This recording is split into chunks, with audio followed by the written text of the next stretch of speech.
Good evening, everyone. Good evening. So I'm very thankful to all of you who are here, who made it to our meeting this evening of the York NAACP. Please also be reminded that our meetings are every fourth Tuesday at 6:30 at Crispus Attucks here at 605 South Duke Street. So hopefully we'll also see you in May. We, as you see, are videotaping. The plan for today, because these candidates were so gracious to respond to our last-minute requests, the plan for today is that they each would give about a 5-minute presentation. And I did ask them to consider the issues that are important to us as an organization.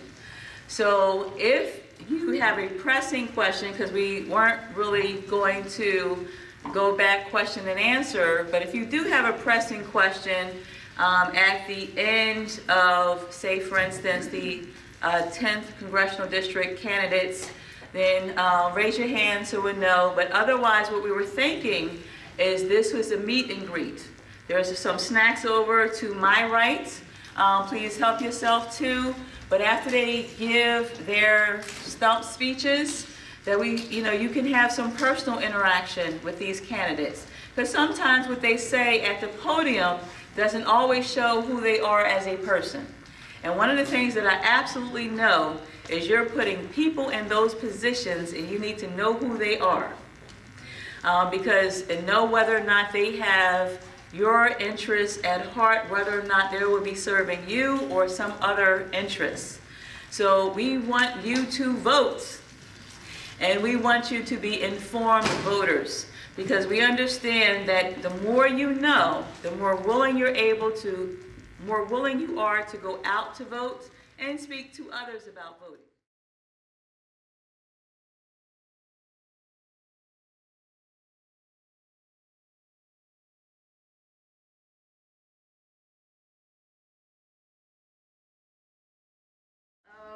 My name is Shanna Danielson. I am running for state representative in the 92nd district, and I have speech, and I think it's boring. So I'm going to skip around a little bit and bear with me. I'll tell you a little bit about myself. I've grown up in Pennsylvania. I was raised in Jim Thorpe over in the Poconos. Moved to New York State when I was 13. My dad got a promotion. It was really exciting. He dedicated his whole life to this company. Sorry. And after we moved our entire existence to New York, 2 years later the company went bankrupt and tens of thousands of people were out of a job. So what seemed like overnight, 27 years of his career gone. So we didn't have health insurance, and we had some scary times, but we were fortunate. We were able to kind of scrape through. My parents were proud. They didn't want to take assistance. We didn't have, whatever. I went to Planned Parenthood for my doctor's visits because I didn't have a choice, and I'm grateful for them. So very firmly want to support Planned Parenthood, and it's so important that we protect it because it's constantly under attack. So I went to college. Music was my passion. When I was in high school, I played my flute for hours a day. I'm a total band geek. So I decided I wanted to be a music teacher. So I went to Mansfield, I graduated, I taught in Cameron County, very small rural school district, for 7 years, elementary band and general music. And then my son, Elliot, who will be 4 this year, when he was born, we just decided maybe Cameron County was not where we wanted to be. You have to drive 2 hours in any direction to get to a Target, and that is no way to live your life. So we relocated. My husband got a new job. He's down at Mount St. Mary's University, and I got to spend a few months at home with my son, which we could not afford to do before. I got a little bored after a couple months. You can only have so many, intense conversations with a 2-year-old. So I took a job with the Pennsylvania Music Educators Association. So I currently work doing professional development for music teachers, and we structure the all-state festivals. So if you know anyone who's been in like district band or region choir, we do all the paperwork and such for that. We just got back from our annual conference in Lancaster last week, so I'm trying to get caught up. I've been able to get involved in the community in ways that were not available to me in Cameron County. There is no Cameron County Democratic Party.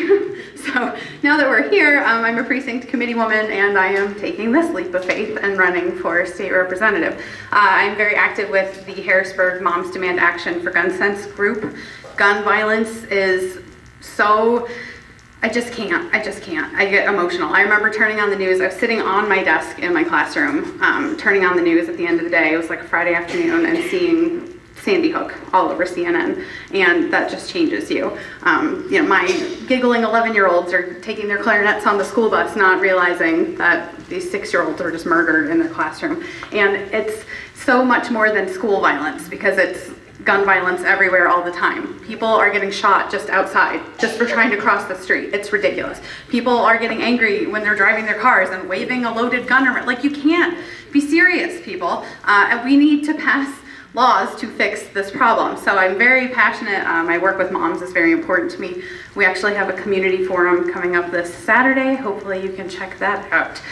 So my experiences as an educator and a mother and an advocate have really brought into focus how much progress needs to be made in Pennsylvania. And all of the focus right now is on the Trump White House. And yes, it needs to be, because we're constantly feeling like we're about to be in nuclear war. However, so much more can be done here at home. And if I turn on the news one more time to another headline about Daryl Metcalf, I'm going to scream. I am tired of people being treated differently because they are LGBTQ, because they are a different ethnicity, because they are this, because they are that. It's not right, and it needs to stop. People are people, and we need to treat each other like people. We are better than this. You shouldn't be afraid to drive your car. You shouldn't have to tell your child when they get their license, which is the most exciting day of any 16-year-old's life, right? That they need to be afraid.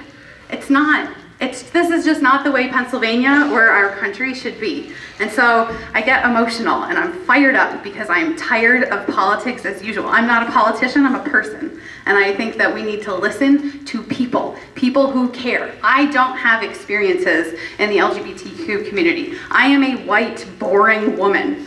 I want to hear about experiences from other communities so I can help to fix them. We have problems in this country when you can't call the police if you're scared, because, I mean, there was a woman who called the cops because she heard a noise, and she ends up getting shot. Why is that happening? I don't think all police are terrible people. I think they are good people. They chose a good profession, but something is really wrong here. My heart is breaking every day. We need to fix and fund public education. We need to fix the criminal justice system. You shouldn't have a 30-year conviction because you had marijuana in your pocket. Like, you've got to be kidding me with this stuff. And you don't pay attention to it until you need to. And the time is now. We need to, and we need to do it here. We need to do it in Harrisburg, not always being distracted by, national news. We can make change here, but we need your help to do it, and we need you to vote. So, sorry, my speech was boring. That might have been hard to follow, but hopefully you can come and chat with me in the back. Again, I'm in the 92nd. That's Dillsburg, Monroe Township, and Cumberland County, in the northern part, where there hasn't been a Democrat on the ballot in 6 years, by the way. So, come chat with me. I would love to get to know you better. Thank you for your time.